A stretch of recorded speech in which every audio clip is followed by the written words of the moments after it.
The establishment of special economic zones can accordingly be viewed as part of the strategic instrument to accelerate Africa's economic diversification that will embrace everyone, the private and public sector, women, youth, and more.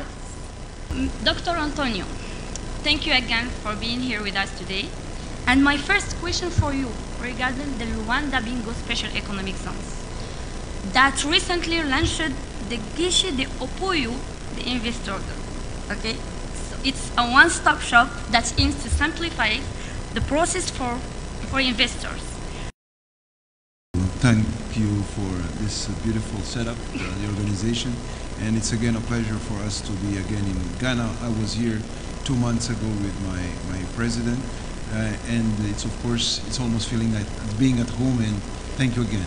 The existence of the special economic zone as part of an investment, huge investment that was made by the government of $1.5 billion since 2009. Only in 2018, when we changed the management of the organization, and we had to also bring in people from the private sector, we start noticing positive changes in how the special economic zone was performing. And of course, this was also part of the reforms under the current president, His Excellency João Manuel Gonçalves Lourenço, which with a new set of, a new vision on what are the priorities of Angola, what sectors we could bring forward in terms of the potential that the country has. And then as part of that materialization, we had then the need to have a vehicle as the special economic zone, and also a new investment law, private investment law, which matching together enable then the creation of other synergies. When going to the need to create a one-stop center, we also thought that bureaucracy was a major challenge to an obstacle to what we wanted to implement in the ZE.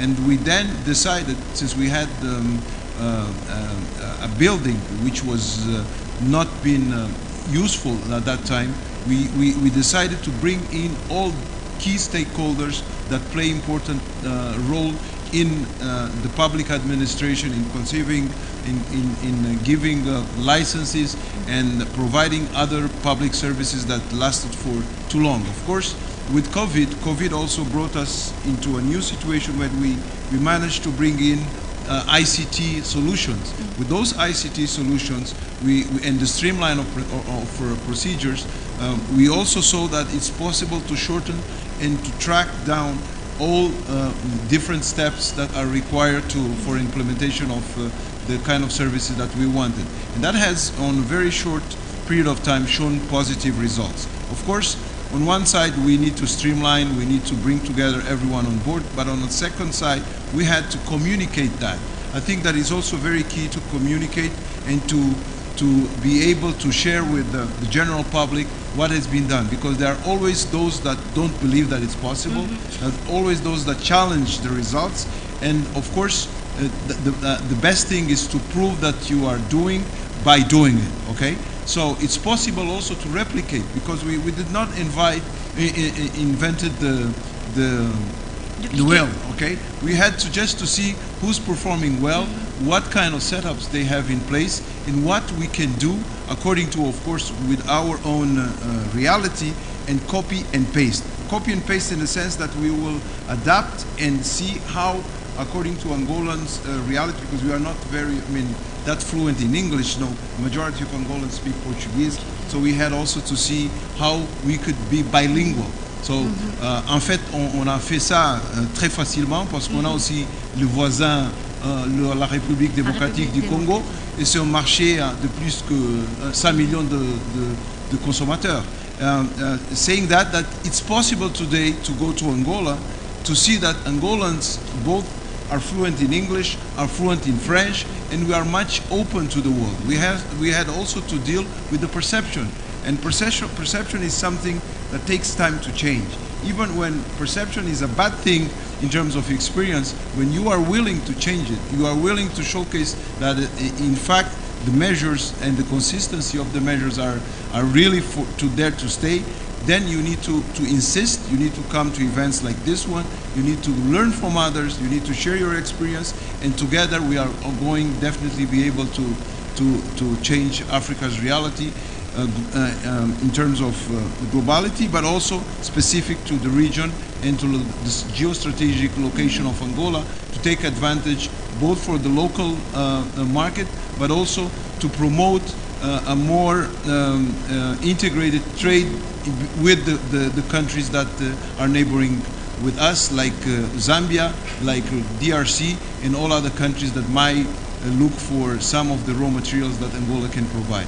The CES plays an important role in that, but organizing one that's efficient and which results can be followed, because it's not only about saying what we are achieving, but it's also possible to check and to analyze that data from our own website and also from the Ministry of Finance reports.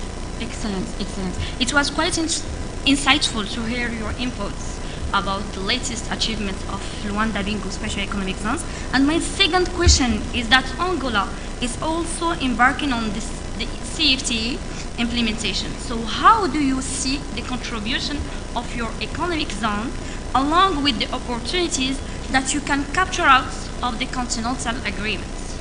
Well, I see it from different angles, meaning that we are not going to be able to grow alone. So we need to share both our experiences and to be able to attract FDI from the region, from elsewhere into the country, and with a vision and a program which Angola has already, a diversification program where we are doing import substitution.